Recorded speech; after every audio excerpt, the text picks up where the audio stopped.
Hello, welcome everyone.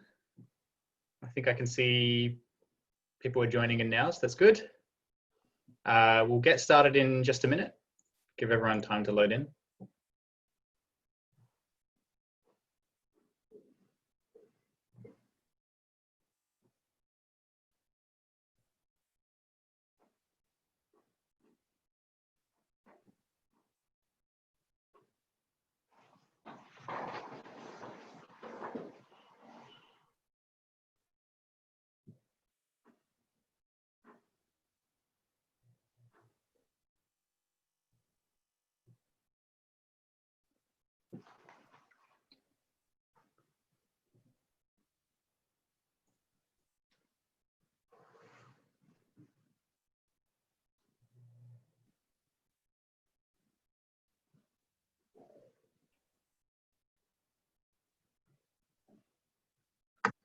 Okay, I think we'll get started.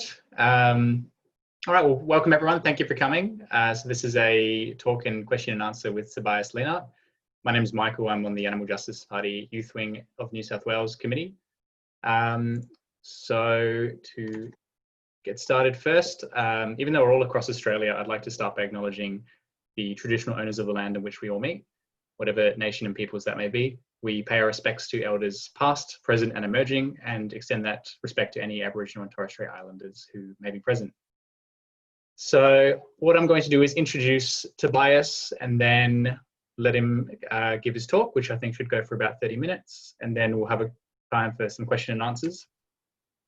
Feel free to put any questions in as we go. So if you look at the bottom of your screen, if you haven't done this before, you'll see a question and answers button. If you click that, then you can type your questions in there and we will see those and read them out for Tobias.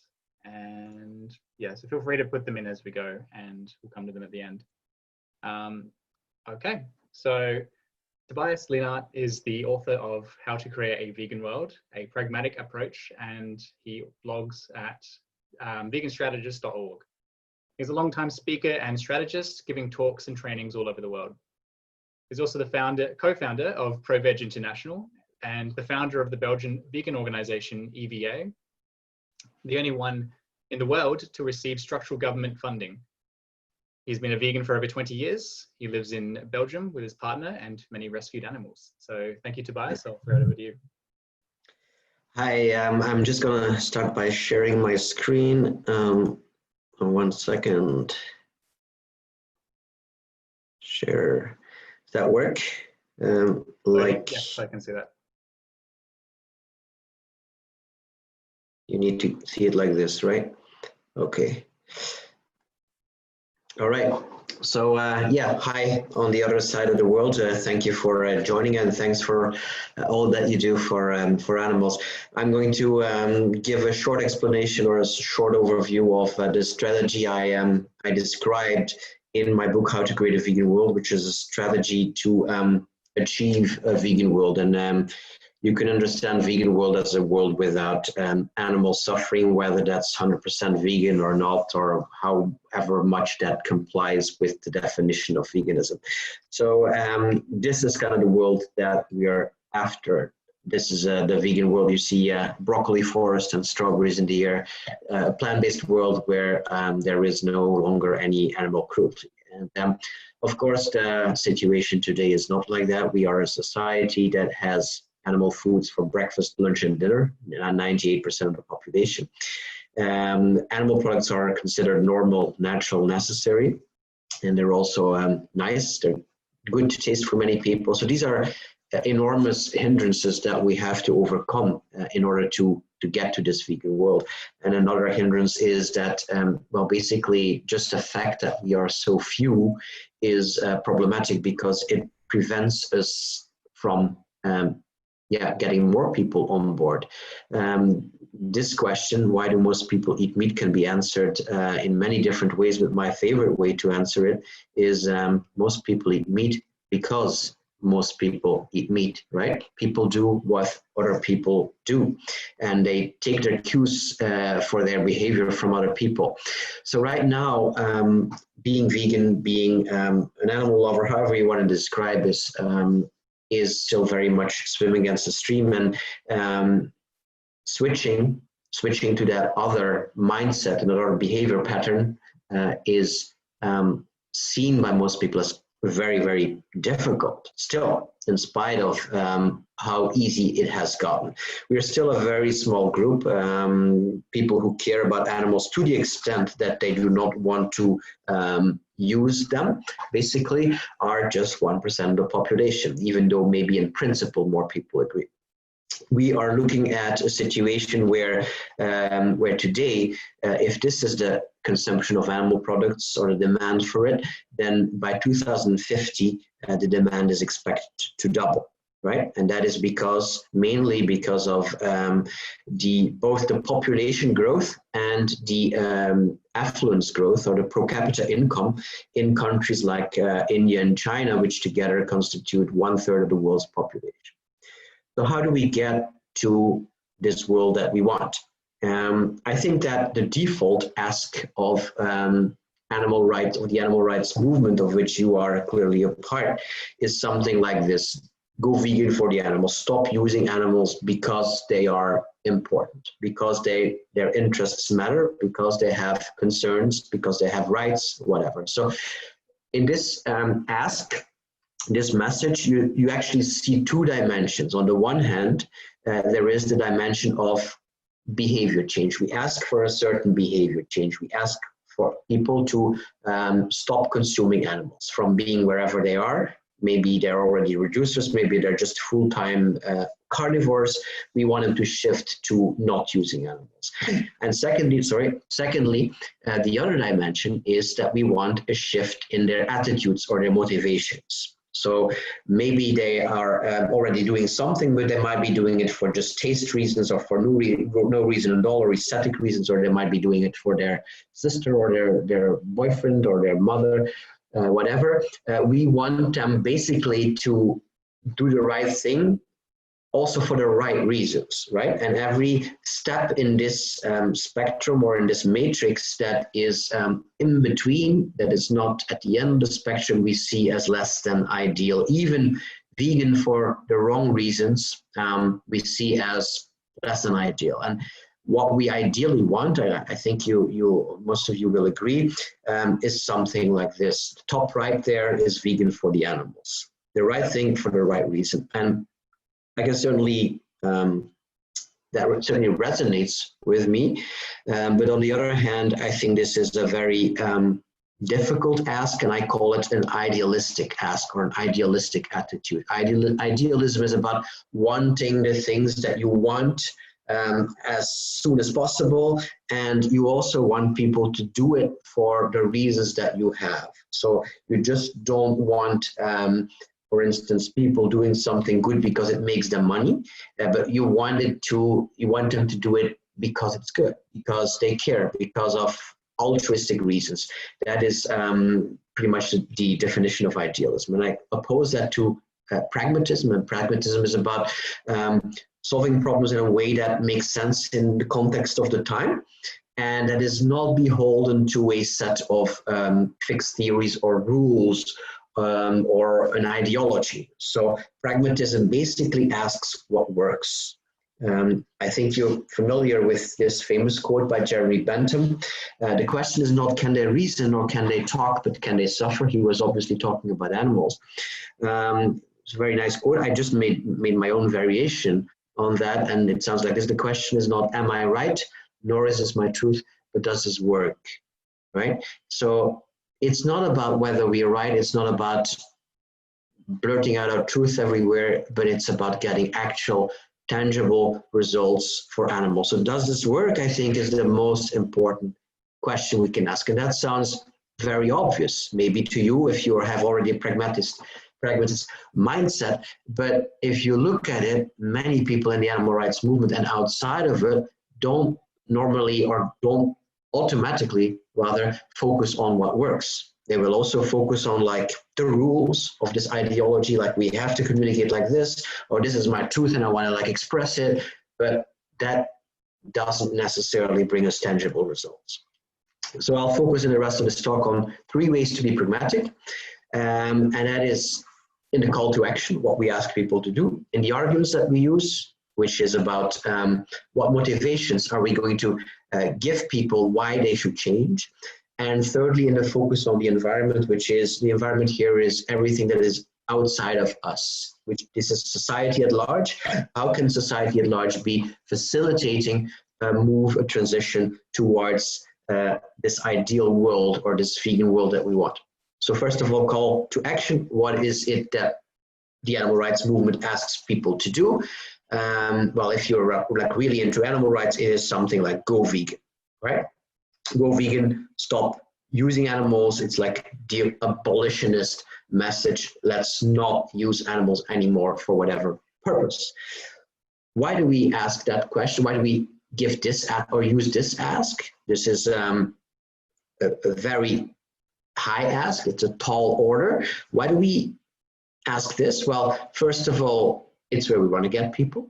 If we want people to go vegan, why would we ask for anything else?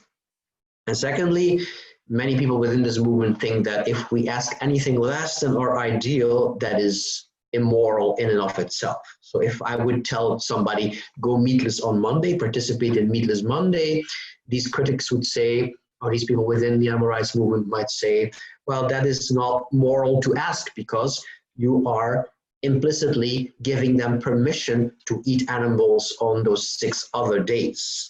Right, and they might compare it to something like this is Domestic Abuse Friday or something like we're going to tell domestic abusers not to abuse their spouse on Friday, which is like saying you can do it on the other days. I think this is a very bad comparison because we're talking about 2 completely different things with completely different public support, right? Eating meat is celebrated by 99% of the people. Domestic abuse or child abuse would be, at least in theory, disapproved of by 99% of the people.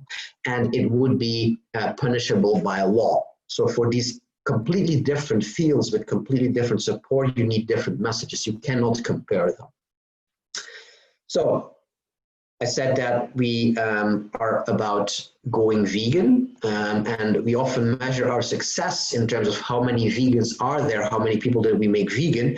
I think that is not the best and the most important metric. I think this one, the number of people who's reducing, the number of people who is reducing by how much is a more important metric. Why could it be an interesting idea, or why could it be effective to talk about reduction in our outreach? And if you don't want to, like, if you're not working in the field of meat or food, you can also like think of this in other terms, like why would it be interesting to lower your ask, to ask for something that is not your ideal, right? Something in between. Let me give you some reasons. Well, first of all, very obviously, people are more likely to do something if you don't ask for too much. Right? Go vegan is a tall order, like I said. Few people will follow up on it if you ask that. Secondly, if you can make people to take a certain step, the chances that they take the next step are higher. We know from behavior science that most change happens in steps and not overnight, even though overnight is perfectly possible as well for some people.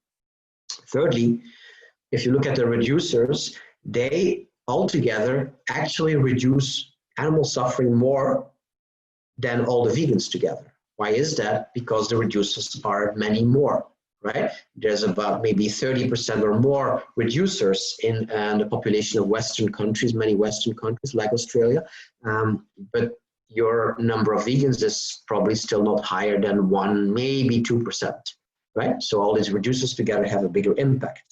That is not going to continue forever. As the number of vegans increases, the number of vegans will be more impactful, but right now that isn't so yet. And most importantly, I believe that many reducers together, a sizable, significant, critical mass of reducers may tip the system faster than a low and only slowly increasing number or percentage of vegans. Let me explain that last part, which is the most important part, by means of an analogy. Gluten, being gluten-free is like a big thing in most countries, at least Western countries, but actually all over the world I've seen it's at least as big as the vegan thing. And you know, there's two kinds of gluten-free people. There's the people who like really have to avoid all gluten whatsoever, or something terrible happens to them in terms of their health, they will die or whatever. And there's also the people who like think it's good for them to avoid gluten, and it's more like a trendy thing to some extent. Science doesn't really actually agree that it's a good thing for them to avoid gluten if they don't have the medical condition, if they don't have celiac disease, right? So two groups. The one group, the really gluten-free people, the one with the medical condition, are just 1%. The one who are doing it like not for medical conditions are 10%. They're 10 times as big, right? So I saw a post on Facebook many years ago by a woman who's really like gluten intolerant, who has celiac disease, and she said these other people, these 10%, the fakers, let's call them, they make it really difficult for me to explain in a restaurant that for me gluten-free is literally a matter of life and death. And the waiter will tell them like, look, we had somebody like you over here last week, and she ate some bread and she didn't die. You will be fine too. You understand that they would be confused. It's like with the vegan thing, you say you're vegan, but then the waiter has heard of some vegans who eat fish, etc. But the more important thing here is the other thing that she said. She said, on the other hand, thanks to these fakers, I have a much bigger choice in products now than I had some years ago, before this whole gluten-free hype. So what happened is actually this, right? The 1% with celiac disease would like to say something to hypochondriacs. Thanks for being so freaking crazy. Because you're so crazy because you're doing this thing that is apparently not rational for you to do. You increased demand and people jumped into that, producers jumped on that wagon, started to create better products, more products, and thanks to you, we, the really gluten-free people, have all this choice in products. So the demand by a big group of fakers created a big choice. And that is exactly the same with the vegan thing. We are a small number of vegans, we are a slightly higher number of vegetarians, and we see especially a high number of meat reducers. And it's the reducers that drive demand. It is for them that these companies, and especially the new startups like Beyond Meat and Impossible Foods, etc., are producing. And the important lesson here is, the takeaway, the reducers make it easier for everyone to go vegan. Why is that? Because thanks to them, there's more and more products on the market, and the more products there are on the market, the more easier it gets to change more and more and more. If you are vegan and you have access today to all kinds of plant-based milk, from rice milk to soy milk and quinoa milk and cashew milk and coconut milk, right? I think that you realize that, or you should realize that these milks aren't produced for you as a vegan, if you are a vegan. You know, if we're going to look, if you look at the numbers of the share of plant-based milk among all the milk in the world, if you look at the liquid milk, 30% of all liquid milk is already plant-based. So out of 100 liters milk that's being sold, 13 liters of those are plant-based milks. This 13% is not being bought, of course, solely by vegans. The vegans are just 1%, so they have to like drink milk full time in order to be responsible for that demand, right? So it is the meat reducers, or in this case, the dairy reducers, are the people who are like using alternatives, who are, for whatever reason, to whatever degree, consuming plant-based milk. And we know that most people who consume plant-based milk also consume cow's milk, right? So, but thanks to them, if you're vegan, you have a much easier time. Same thing with the meat substitutes or the meals in general. Here's a statistic saying 92% of vegan meals eaten in the UK is eaten by non-vegans. Impossible Foods, Beyond Beef, they have the same numbers. They know that most of their products, like 90% plus, are being bought by meat eaters. But I'm happy because I can eat these products, right? So the thing here, the takeaway is, let's not look at this as a black and white thing, vegan versus non-vegan, but rather as a gray thing or a thing with colors, right? On the one hand, you have vegans. On the other hand, you have diehard meat eaters. In between, you have near vegans, vegetarians, near vegetarians, pescatarians, reducers, people who do meatless Monday. All of those are very important. Some people would say, like, look, if you are a reducer and you consume animal products still, you are still part of the problem. I would say if you reduce to a significant degree, then you are part of the solution because you help drive demand. Okay, let's go to number 3, is the arguments. Why should people participate in this new behavior, new for them, right? There's several arguments. My argument and your argument, since you're affiliated with the Animal Justice Party, is animal rights. I don't want this to happen. I don't want suffering and killing and injustice to animals to happen, particularly if it's useless and not necessary. And it has negative impacts for all kinds of things. This is very much a moral reason, a moral argument that I have, that you have, right? In addition to moral arguments for change in terms of consuming animal products, there are also non-moral reasons. I'm not saying immoral, I'm saying non-moral. They don't have so much to do with morality. Or you could say non-animal reasons, other reasons than the animal reasons. Some of them are obviously health. Some people do it for health reasons. You might argue this is an ethical and moral reason as well, but it's a non-animal reason. Some people do it for their loved ones because their daughter or their boyfriend or their girlfriend is vegan, and they will just follow suit without necessarily having integrated or assimilated all the ethical arguments. You might do it for money because it's cheaper in some parts of the world to consume less or no animal products, etc. If you look at our movement, what are we emphasizing the most? What is the animal rights movement emphasizing the most? The moral or the non-moral reasons, the answer is very obvious. Of course, it is the moral reasons. We are very much a moral movement. This is a random quote from Facebook, just to show the very high confidence that we have in moral argumentation. Show Earthlings. Earthlings, you know, is the horror show documentary of animal suffering. Show Earthlings to everyone, show it in schools, and we will all turn vegan overnight. It's probably not true. I mean, I'm sure it's not true, but it shows the confidence. We also think that the non-moral motivation is not as good, is not as valuable, is not as sustainable.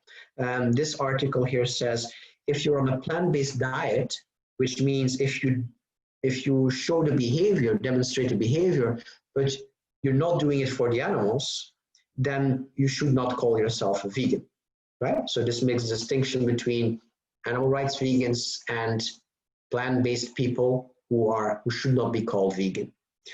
I don't think that's the best idea, this distinction, because it just will make a small group even smaller. Why do we have this moral focus? Well, first of all, because this idealism, because we want people to do the right thing for the right reasons, and secondly, because we think it works. We have very high confidence in the power of moral outrage, and we believe that when in history great things happened, morally good things happened, we believe, or we like to believe, that this was mainly because of moral outrage, because people got morally fed up with it, because they said it's wrong. Is that true? Well, it's certainly not the whole part of the story. If you look at this anti-slavery pamphlet, it uses a moral argument. You see in small letters there, 3 million of your fellow beings are in chains. A moral argument. We have to liberate our brothers and sisters. Now, was it this moral indignation that led to the abolition of slavery? Not by itself, right? This was also the time of the Industrial Revolution, of the invention of machines. And in some cases, after a while, it became cheaper to use a machine than to use slaves. Slaves are not entirely free, obviously. They have to be housed and guarded and fed, and a machine, while it has to be fueled, could be cheaper in some cases. So can you imagine a slaveholder all of a sudden saying, I'm going to get rid of my slaves because I have a cheaper solution? Can you imagine your reaction to that as a moral person? You would be kind of disgusted, right? That is the idealistic position. The idealistic position would say like, oh, you fucker, you should have done this a long time ago. And you're doing it just now because now it's profitable, but you should have done it a long time ago for moral reasons, right? Very understandable. I would feel the same, but still the effect would be good. Let's see another example of this. This is oil from the sperm whale, this animal, and it was used up till the end of the 19th century as a fuel to light lamps, etc. And for this fuel, require it, people of course had to hunt whales, and from the blubber of the whales they made the fuel. Now, at some point, some guy came along, Alexander Gessner, and he invented kerosene. And kerosene was another kind of fuel that was cleaner, longer lasting, cheaper, more efficient than this whale oil. And you can imagine what happened as a result of this fuel being on the market that was so much better.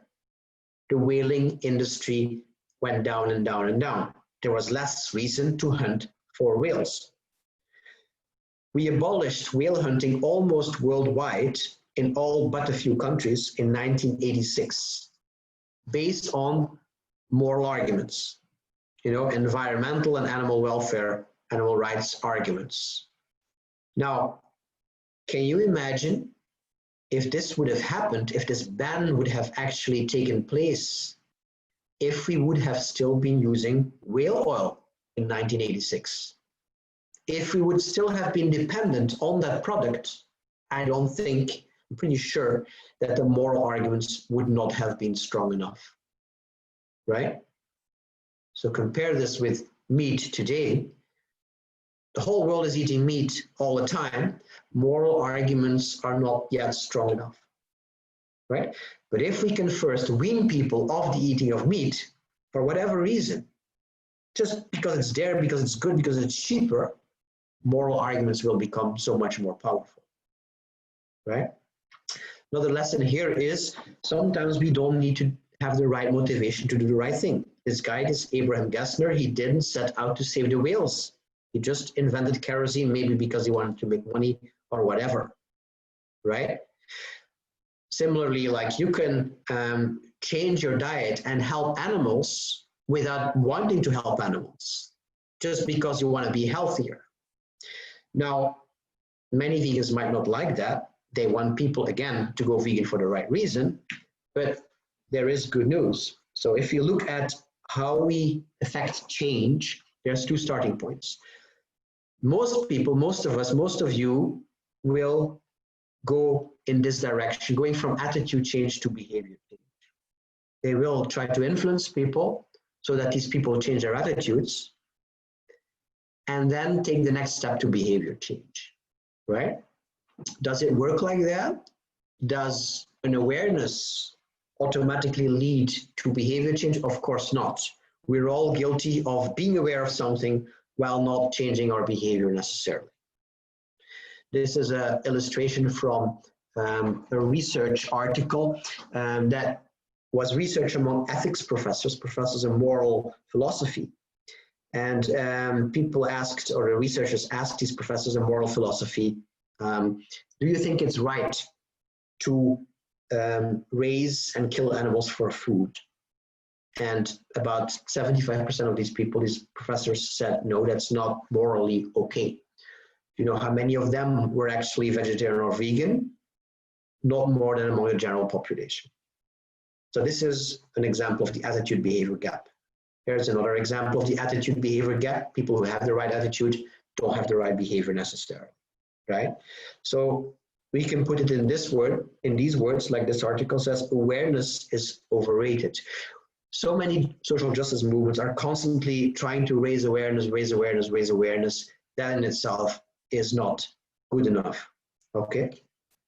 So there's another way, and it's not either or. Both these ways can work, and we have to use them complementary, but I think the second way is used less frequently by social justice movements. So rather than going from attitude to behavior change, we can also go from behavior change to attitude change. So this means that people would change their behavior first without yet having the right in our eyes attitude, and the attitude change will actually follow the behavior change. So this is, for instance, the case, or this was the case with seatbelt laws, where people initially didn't want to wear their seatbelts because it was like annoying, it was a hassle. They said like, oh, why do I have to do this? You know, it's back 30 years ago or something. 2 years later, they were polled, they were surveyed about their attitudes towards the seatbelts after they had already have been wearing them for 2 years. And most people said, I support them. I support this law. What happened? I think one of the things that happened is people, through experience, through having to wear the seatbelt, they saw that it was not all that cumbersome, not all that annoying. And by doing this, what actually happened was that they were more open to consider the benefits of it. They all of a sudden could see this is actually safer because their resistance had dropped. Here's another example of attitude and behavior change. So this is a bullfighter and a butcher. These two people are basically doing the same thing. They're both killing cows, right? Who is the general population most angry with? It's going to be the bullfighter. What's the reason for that? Well, there's many reasons. The bullfighter is visible. It's like a higher class person. He's doing it for entertainment and fun. The other person in the butchery is doing it, or in the slaughterhouse is doing it for food and nutrition, which is supposedly essential. But the most important reason here is something different. It is because most people are not involved, not complicit in bullfighting, and they are complicit and involved in this slaughter, right? It is so much easier to condemn a behavior that you're not guilty of, not implicit of yourself, than to condemn a behavior that you are complicit in, because then you condemn yourself. Most people don't want to do that. I was, and maybe you were too, against fur coats long before I was against eating meat, because I never wore a fur coat, right? So again, this is an example of behavior change coming first. I mean, if you're born in a culture where bullfighting is not part of your behavior, you will see it differently than in another culture where it is. And a third example is this very interesting study where researchers asked people, participants in the study, they asked them questions, they gave them a survey about the moral status of cows, and also about the cognitive and the emotional capacities of cows.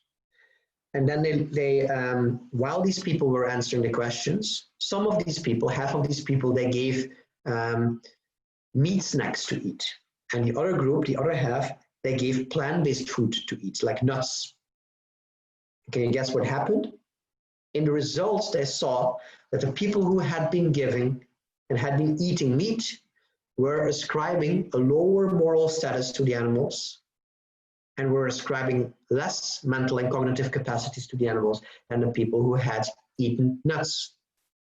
So the researcher concluded that this study provides evidence that eating meat leads people to withdraw moral concern from the animals in general and the animals that they eat. So meat eating has an impact on the perception of meat animals. Normally we think about this the other way around. We think attitude, behavior. We think that, well, because animals are not so worthy, so interesting, so capable of suffering, so mentally advanced, we can eat them. That's probably true. I mean, that people think like that, but it's also true in the opposite sense. The opposite sense is also true, right? We eat, or we see animals as less valuable, less mentally capable, because we eat them, right? Behavior first, then attitude. Behavior determines the attitude, right? So usually we think of it like this: the more people care about animals, the more people will eat vegan, will become vegan. That is true, but what is also true is the opposite, or the other way around. The more people eat vegan, for whatever reason, to whatever degree, the more people will care about animals. Let me give you a last example that makes it very clear. These are stills from an advertisement of meat substitutes. It's about a guy who's a very manly, big guy, and he's in his car, his truck, he's a trucker. and he hears a news item on the influence, the impact of meat on the environment. What does he do here in the picture? He changes the channel. He doesn't want to hear. He doesn't want to hear something that goes against his beliefs and his behavior. On the way home in his other car, he has the same experience, the news item on the radio, he changed the channel. He gets home, his wife has made him this meat substitute that is being advertised in the video. He says, this is pretty good. And after the dinner, apparently he's emancipated enough to do the dishes, he sees a packaging which his wife probably has strategically put there. And he picks it up and he's interested. And he's interested, why? Because his defense has gone down, because he has had the experience that there is a good alternative, because maybe there is not so much to lose, right? And you may imagine that the next time he hears this news item on the radio, he may not change the channel. He changed a little bit of behavior first, his wife helped him, and now his attitude is already slightly more open.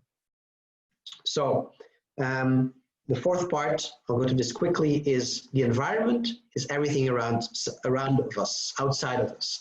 I think what we see today, the situation that we have today, is that compassion costs too much. I mean with that if you want to be compassionate, if you want to put those values of compassion into practice, there is a cost, there is a switching cost. You have to sacrifice something. You can no longer eat or enjoy what you used to enjoy. We have to make sure that these switching costs are as low as possible. The effort that people have to make is as low as possible. Okay? So if not only this is true, but this is true as well, behavior can change or can influence attitude, we have to make sure that that behavior change is as easy as possible, and it becomes as easy as possible for people to change small parts of their behavior. Right now, we still have a situation like this. The availability of the good alternatives in terms of meat, but also other things, environment, is still too low. So the alternatives are not available enough, not affordable enough, not qualitative enough, etc. And that is why the required effort is quite high. We don't want that. Most people don't want to make too much of an effort. We want this situation. We want great alternatives so that the effort becomes quite low, that there's hardly any more effort to make. And this is, of course, what those great new startups, Impossible Foods, Beyond Beef, also the cell-based companies like Memphis Meats are creating. This society that makes, and this is the title of the talk, that makes compassion easier, that facilitates compassion, right? You see this also in restaurants, in very big fast food chains. Can you imagine if all of a sudden Burger King introduces the Beyond Burger in 8,000 restaurants? It gets so much easier again to choose these options, and you don't necessarily already have to be motivated by animal rights. So summarizing, if we put the call to action, which was part one, and the arguments together, I had told you before that we want people to be vegan, to change their behavior for the right reasons, because they believe that animals are not here for us to use, right? So we wanted them to shift in these two directions, or those two dimensions of behavior and attitude.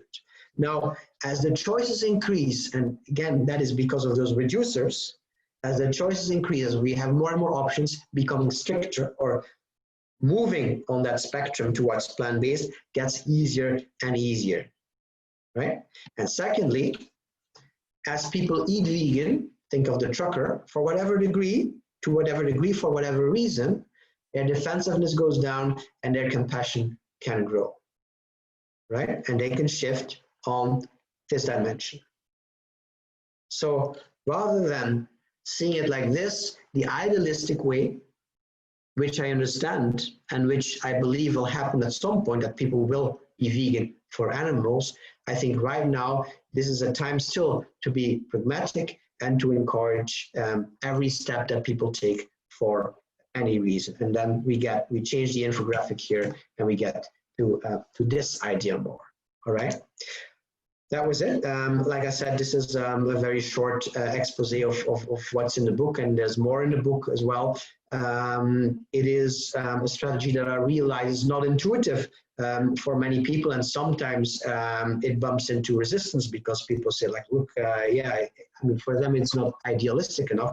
I think certainly as part of a political party, pragmatism is unavoidable. I mean, you have to make compromises. You have to be pragmatic in order to work together with allies. If you just have your own way of doing things, if you have rules that, if you have too much rules that determine how you should act, how you should communicate, how you should talk, with whom you should collaborate, then the options will become very, very limited. And I think it's very important to emphasize that it's not because this approach is not idealistic that you don't have the same ideals. And I think we all do it for the animals, and we may have different strategies, and we have to trust in the first place that the other person who may have a different strategy is doing it for the same reason, which is helping animals and stopping the horrible injustice and the horrible suffering of animals. And I thank you for listening, and thank you for helping and working on that dream, on that idea of a world free of animal suffering that we all share. Thank you.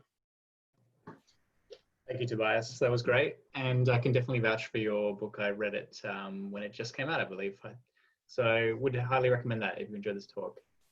And what you said about political parties needing to be pragmatic, I think makes a lot of sense. I mean, we'd love to get a bill passed tomorrow, I'm sure, to outlaw all animal exploitation in Australia, but there are a lot of smaller bills along the way to that. So please, I'll just remind everyone, please get your questions in. Don't forget to click the Q&A down the bottom. Ask as many questions as you want. To kick things off, I'm just going to ask a question of my own.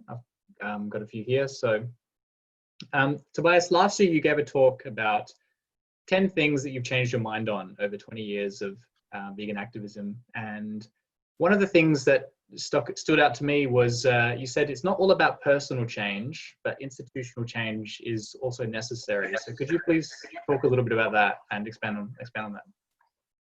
Yeah, I see a lot of vegan activists, animal rights activists emphasizing this personal change, personal change in consumer behavior. So shifting their own behavior towards veganism and being as vegan as they can, and also trying to convince other people to go vegan.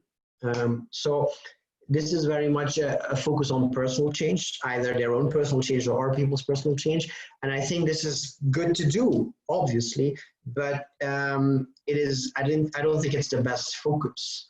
And I think that often we lose too much time with it, or too much of our efforts go to that, while a focus on something else, on institutional change, could be a lot more productive. So if you're in a political party, you almost by definition want, I think, institutional change. You want to create change across the board. You want change in institutions, in education, in restaurants, in governmental institutions, etc.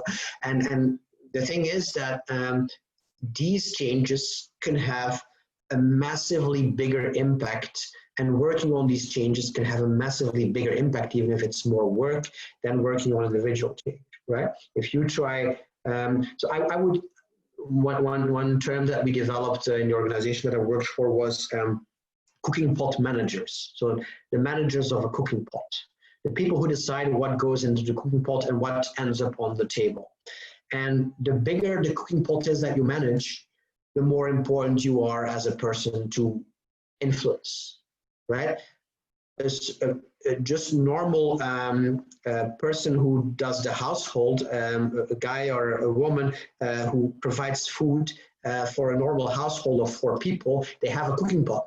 But it's a much smaller cooking pot than for instance, the CEO of a large catering company, or the CEO of any business who co-decides what ends up on the table of all his employees, his thousands of employees. So these are people that we should influence.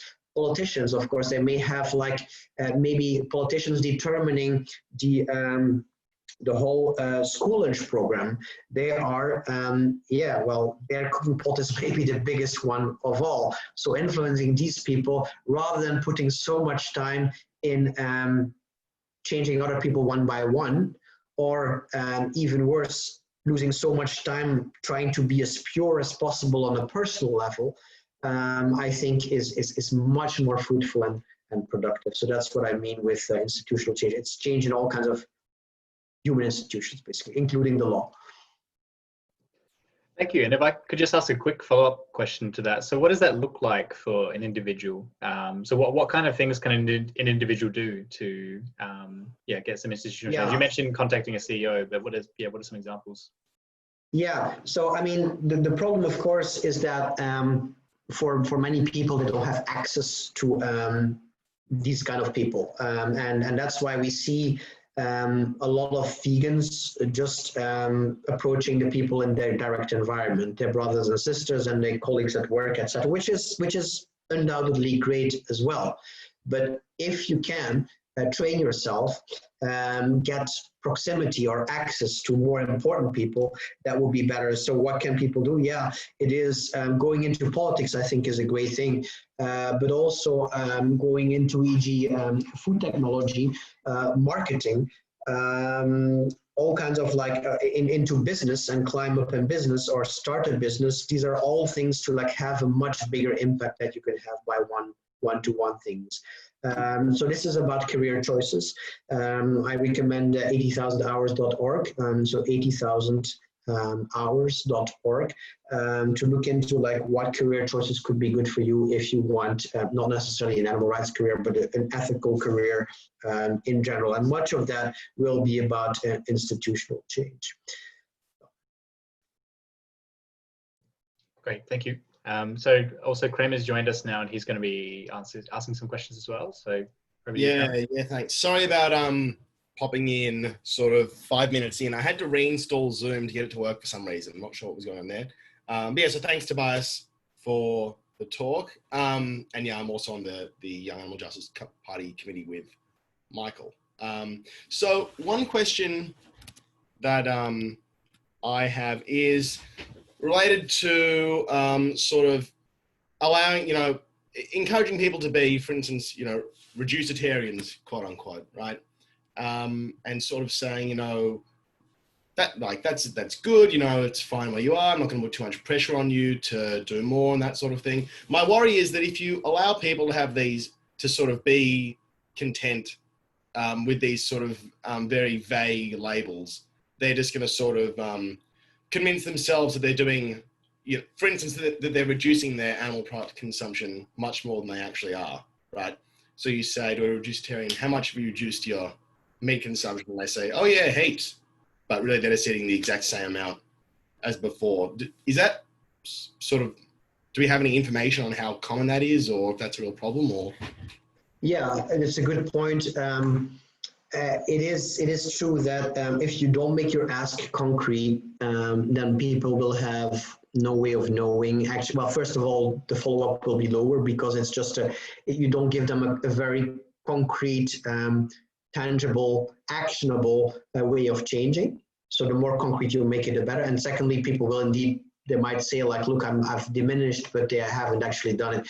So it's better to like give them very concrete things like don't eat meat on these or these days, become a half day, like make 3 days or 4 days out of the week where you don't eat meat or animal products, or stop consuming chicken, like tangible ways where you like give them like a sort of like heuristic or an algorithm to follow.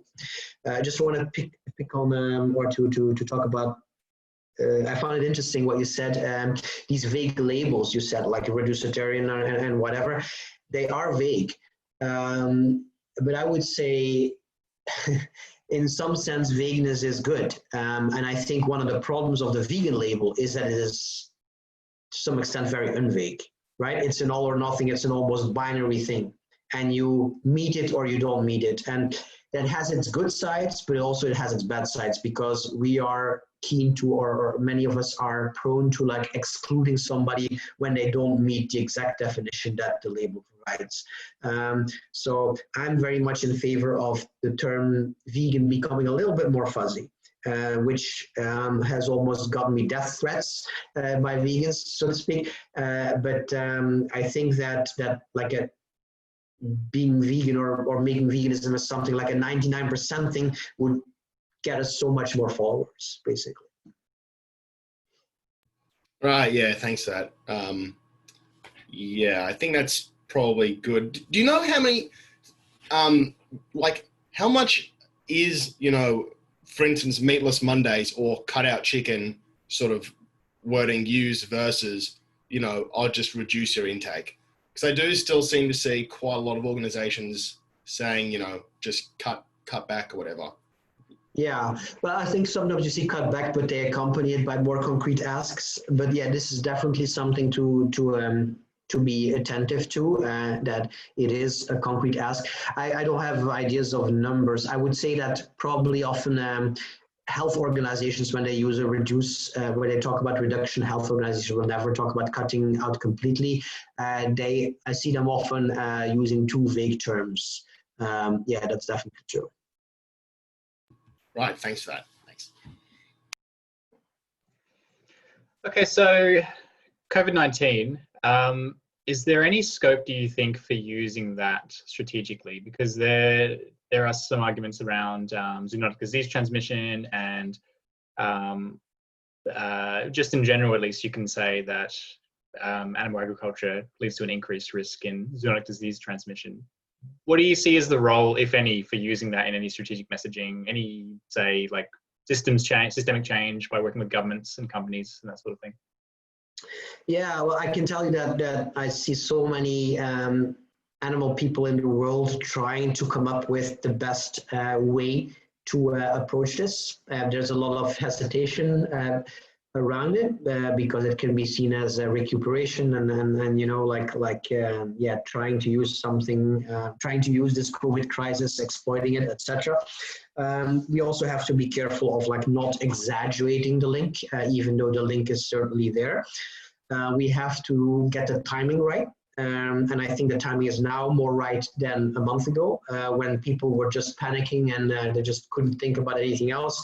Now, as not in the US, but here things are getting a bit closer, well, here in Europe, I think in Australia too, are getting a bit closer to normal. I think the time comes closer when we can look at like, how are we going to make sure that this does not happen again? So rather than, when the moment is there, not to just have to like do damage control anymore, we can start thinking about what to do. I think there's definitely different ways. There is also the fact that meat prices are increasing in some areas because of COVID. We are becoming aware of the unhygienic conditions, the unfair conditions that slaughterhouse workers have to work in. So these are different ways that potentially have an impact. The biggest way is undoubtedly, for me, people to make the connection between the risk of new pandemics that the meat industry poses and that our general close contact with animals poses. I think that, there is a case to be made and we have to make it. Question is just a matter of timing, question of framing, of saying it in the right way, maybe getting experts on board because we are not so credible. Of course, we have our hidden agenda or not so hidden agenda. We're doing it for the animals mainly rather than to save people or we can have different motivations, obviously, but my motivation is first of all, and animal rights people's motivation is first of all with the animals. So it's always a bit tricky when we talk about other arguments than animals, but we still have to do it. And I think we should get the message out there so that other people also may pick it up. Yeah, thank you. And what you said about experts and getting them on board. I don't know if you saw or recall, but a few years ago, there was an open letter to the World Health Organization in relation to antibiotics resistance and animal agriculture. And just for anyone who maybe is not aware, there was an open letter with a lot of public figures, a lot of experts in epidemiology and so on, asking the WHO to take a stance on animal agriculture because of antibiotic resistance. And whilst this being a virus is a little bit different, then maybe there's some scope for that, like another open letter style thing. But my impression was that it's hard to say, but it didn't seem to, it's not like it had an immediate stronger impact or anything. And I don't know if who ended up changing their position at all. So yeah, what can we do to bring experts on board in a way that people listen? Yeah, I think this is an opportunity in the sense that, like, I mean, we certainly, I mean, I hope that everybody will do what is necessary to make sure that this doesn't happen again, even though the risk of it happening again is very high. But the economic damage has been so big that, and there's few winners from all of this, that governments will take this very seriously, and they will look at every possible angle to try to limit the risk of this occurring again. And then that is a much bigger concern for them than to increase animal welfare, right? So that's why I'm pretty hopeful that there is an opportunity for them to look seriously at this, even if it's not for the reasons that we would like, even if it's not for animal welfare reasons. And I think that the openness to listen to experts in this field will be there. And I've seen more and more people, experts, coming out with this topic, saying that this is just a ticking time bomb. It's going to happen again. The animal industry is just a very high risk factor, and we have to do something about it. Great, thank you. Kramer? So a question here asks, they say, you know, the idea about sort of just awareness being overrated is interesting. But what strategies should we be doing if we're trying to focus more on behavioral change rather than bringing awareness about these issues to people? Yeah, good question. Of course, not everybody is in the position to focus as much on that on a high. So I would say, like, the biggest thing that we do is to create alternatives, right? If you're really serious about wanting to help animals, I think one of the best things right now is to either is to get involved in that, develop, help market, or help fund alternatives, right? Or maybe also politically increase or create a level playing field for these alternatives. I don't know how the situation is in Australia, but for instance, in several European countries, plant-based products are taxed more heavily. Increasing the tax on animal products would help, that kind of thing. So either creating a level playing field or making it more difficult for the animal industry to produce and put on the market their products. So this is a higher level game than just going in the street and passing out leaflets. But if you're not in a position to do that, either through your you don't have the right background or whatever, I think you can still work with that behavior change first approach. And again, I'm not saying that the awareness change first approach doesn't work. I'm just saying we should try both. And something that I often do is just work with food, also on the individual level. And sometimes people ask me, like, what my favorite argument is to get people to go vegan. And I would say, like, well, first of all, look if you need to use arguments. First of all, look if you can work with food. You know, there's this saying by a German playwright, first comes food, then comes morality. And he was talking about, well, people not having enough food, being hungry in the past century, in Western countries also. People being hungry, they will not care about morals. They will not care about ethics. They're not, you cannot ask a hungry person in Africa, in an African country, to care about global warming, etc. And this dictum, first food, then morality, applies also in our case. First, people have to be convinced that there is great food to be had, that there's good alternatives for meat products and animal products, and then they will start caring much more about morality, right? they will be less defensive.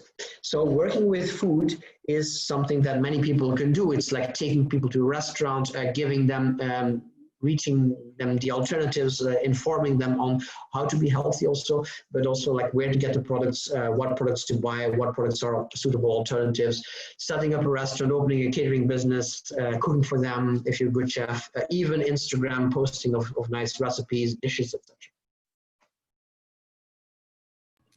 Cool. So do you think when it comes to donating to different, like, you know, effective animal charities, would you prioritize things like the Good Food Institute over Mercy for Animals, the Humane League, things like that? Or yeah, at this point I do. I think Good Food Institute and also Pro-Veg organization I'm affiliated with are doing some of the best work, even though raising this awareness that your organizations are doing is also very important. And it's a virtuous circle, right? The more awareness that you have, the more demand there will be, the more products there will be, but the more products there will be, also the more awareness there will be. And these more products can also be caused by, like I said, the reducers. So it's a virtuous circle or cycle that starts at different points. I think that if you look at the Good Food Institute, especially, they're doing something that for within the animal rights movement is not done so often. It is to a certain extent taking the morality, taking the moral issues out of it, or at least the animal rights issue out of it, to reach a bigger audience, to talk about sustainability and money and profit, etc., using different arguments that most of the other organizations are continually making. So that's why I think they deserve a good share of our donations, is because they're doing it differently than most of the other organizations who are all more or less trying to do the same thing. yeah, thanks. Okay, so it's just gone after 9. So I think I'll ask one more question and then maybe we'll wrap it up there. So Tobias, I've seen you make the case before that, and I think I may butcher the argument, so please correct me and change the wording if you need to, but that we should perhaps be looking at prioritizing helping chickens over other animals because of how they're treated, the worst treated farmed animals, and just in terms of numbers, there are so many more chickens in animal agriculture. Could you expand on that a little bit and reword it if I've got that wrong? Yeah, I mean, it's certainly an argument that I'm open to, and it is made especially by an organization called One Step for Animals, and they consider the best step you can take is to cut out chicken meat, because of course, I mean, because a chicken is so small, if you want the same volume of meat from chickens that you take from one cow, you need about 250 chickens, right? The same argument applies to fish, because many fish are very small. You need, for instance, 350 carp to get the same volume of meat that you have from one cow. So that is an argument in itself. The numbers and the suffering, like if you look at the days of suffering, for instance, that's a terrible metric for these animals. That's an argument to prioritize their suffering, and there's arguments against as well. For instance, chickens are not as, how do you say, petable or I don't know the exact word, but they're not so likable, and certainly fish aren't, as for instance baby pigs, right? So there are difficulties. They're also seen as more healthy. Chicken and fish are seen as, the white meat is seen as more healthy, as less environmentally damaging, etc. There's especially a big problem in terms of the conflict between different messages here. Environmental and health organizations may talk about eating more chicken for health and environmental reasons than red meat. So this is a very, very dangerous message that I think should try to control to some extent, and we should add that we need kind of like a global picture, you know, a holistic approach where it cannot be that the chickens and that so many sentient beings are the victims of improved attention or awareness for climate and health issues, right? I think that's a very important point that we have to make. But yeah, I'm not undivided on this. I'm not saying that like we should definitely promote chickens, but we definitely should not lose sight of them, and we should be aware that other organizations are still encouraging the increased consumption of chicken and fish. Yeah, and the last time I checked the stats for the number of different animals consumed in the US, at least, the number of cows consumed is, I'm not sure if it's going up or down, but it's roughly the same. But the number of chickens being consumed is going up by a lot. Yeah, so in case you have a substitution of red meat for white meat, or if people start eating more white meat instead of red meat, we have a net loss and we have a net increase in terms of animal suffering, right? And the net increase in the number of lives that are involved. So yeah, we have to be very careful about that. Yeah. Okay, well, thank you so much, Tobias, for joining us tonight. Really appreciate it. On behalf of the Animal Justice Party and Young AJP, thank you for joining us, and thank you everyone who tuned in. So this was recorded, and we will hopefully be uploading it soon. And yeah, we'll have that for anyone who wants to watch. So again, thank you very much, Tobias. Welcome, and thank you for all you do. Thank you. Have a nice evening, everyone. Bye. Bye-bye.